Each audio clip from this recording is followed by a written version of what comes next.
I think what we need to define today is who, when, and how. Yeah. Right? So the who is we're talking about, is it internal, is it external, is it a consultant? Right? The when is the timeline that we're talking about. Let's talk about the timeline for when we're going to produce things, and the how is the parameters. These are the parameters that we want, whatever group we decide to do this, the parameters is they have to come up with a plan.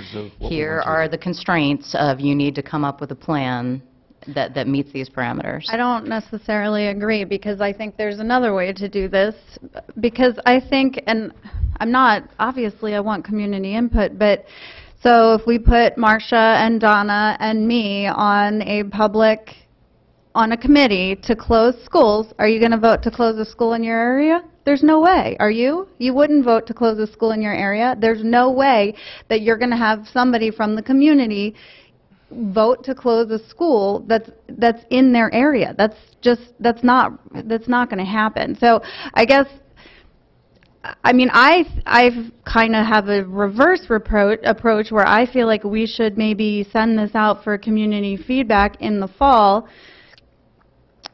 probably maybe tied in with our strategic plan, and then ask exactly what Commissioner Howard was saying. Ask them what are maybe their views on the parameters. What are the things that they value?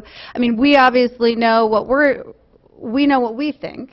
But I think it's probably valuable to figure out what the community thinks before we move along in the process. So I'm sorry. Go ahead. Oh, I was just going to say, like, I actually think we're in alignment, because what we can talk about the who first, right? So I absolutely believe that we need to get community feedback, but I think that the point that you were making, you know, any community member, ourselves included, would not realistically vote to close a school in their area. So I think to include community members on the decision-making body is not going to work.